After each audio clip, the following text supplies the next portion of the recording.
We aren't talking about that. First aid, more like a bunch of aids.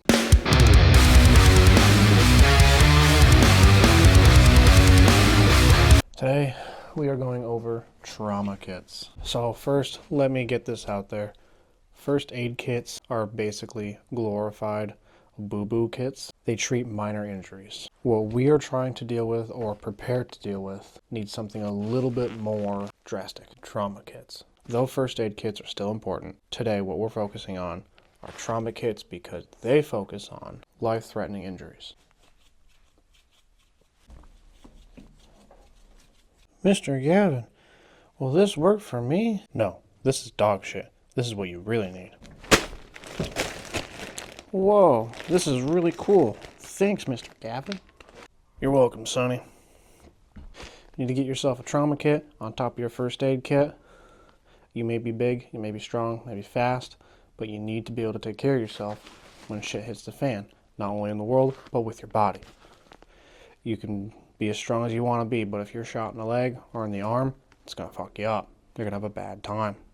If a wound or an injury prevents you from fighting tomorrow because it kills you, it's your own fault. You need to be ready. Save dying as a last resort. Prolong it as much as possible. Your family needs you. Dying puts them in harm's way. Don't die. So this is what you need to have in your trauma kit. This is basically just the essentials. You can add more as you go. Start with getting this stuff. God damn it. Fucking cocksucker. Alright, getting low now. Fuck me, how do you spell that shit? Of course, I'll put this one on the bottom. Last but not least, skizzers. Alright, seems like a lot. It is a lot. I'm gonna quickly go over this. Need a tourniquet for your limbs. Gauze. Pack wounds. Emergency blanket. Large bandages. Bigger boo-boos. Gloves. If you can, get some gloves just for sanitary reasons. And you don't cover your hands in blood or other gross things. Pressure dressings.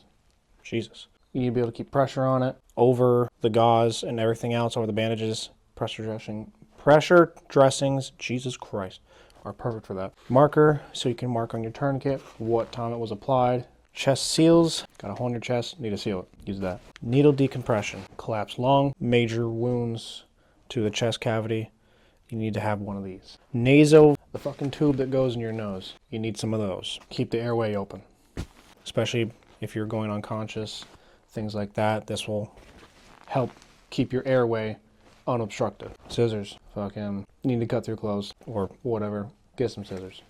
Cut the bandages to a certain shape, scissors. Now quickly, I'm going to show you what each one of these things looks like. Alright, so this is how I build my first aid kits.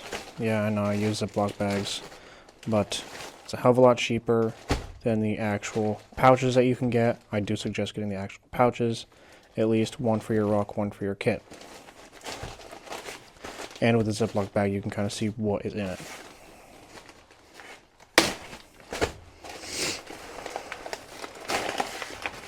Dump all this out.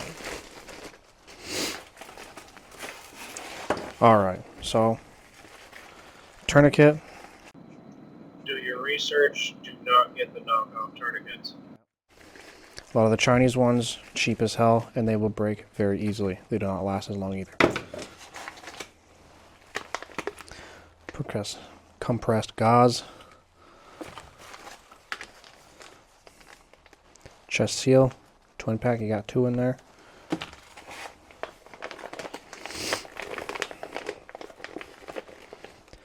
Larger bandages. A little bit more gauze because I said fuck it.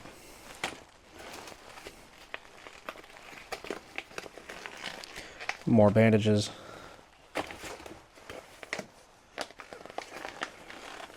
Trauma dressing.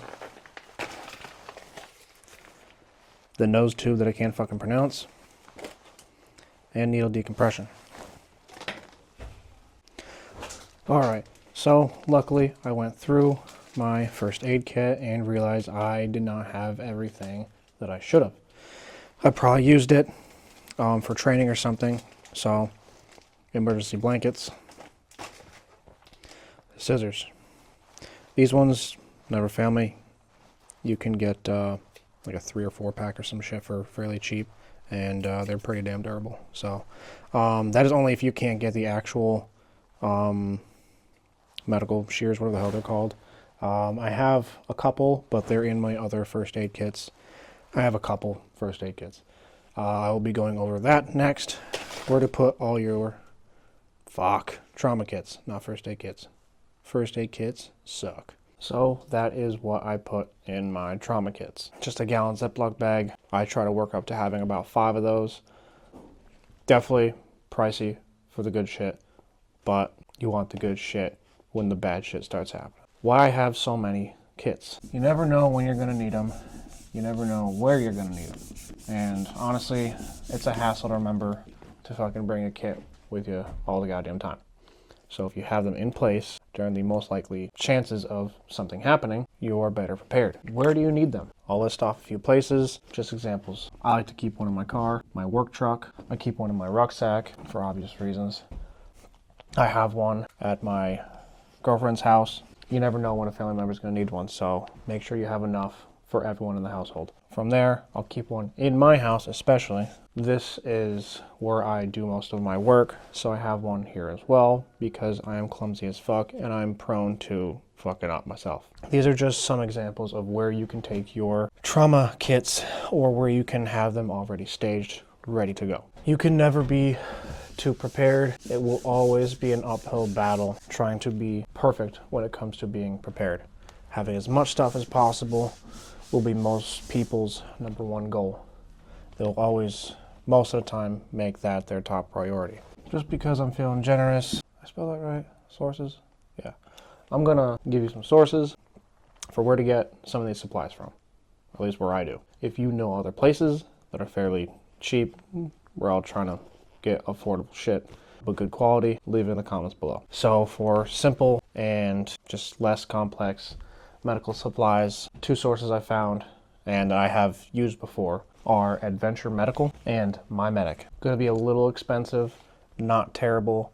You can get different shit. You can get more stuff of what you might have already used. You can replace shit, buy some shit, go train. More complex, higher quality shit though. Not that this isn't high quality, but this is just what I prefer the most. North American Rescue and Dark Angel Medical. 4 really good places. Search through each one, see what your budget can get you. Try to get the essentials, build off of that. Once you have the essentials, start working towards comfort or just making it easier for you to use.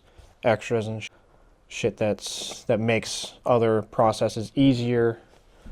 Just remember to get better quality shit and do your research. If there's a brand out there that doesn't work, don't get it. Don't prepare yourself to fail in the future. Train with your equipment as well. A couple times a year at least, I try to train with my homies, get everyone up to date, along with myself because I don't know everything about everything. I'm trying to teach everyone what I know, hopefully get a few people learning a bit more than they already did, at least. Or fuck, maybe I'm fucking something up and someone can try to correct me. I'm always willing to learn. But with that being said, I will probably have another video out about how to use this shit. For now, this is just the importance of trauma kits and how to make them, what you need them. So, as important as fitness and being able to fucking protect yourself, you need to be able to fix yourself. Build a trauma kit. Build a first aid kit too.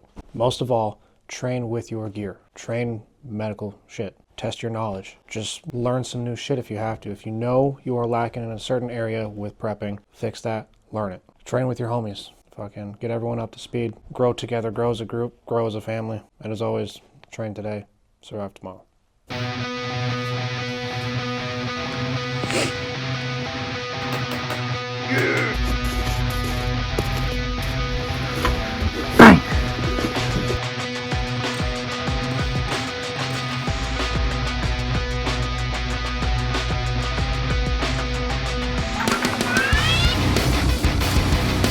All right, we got you.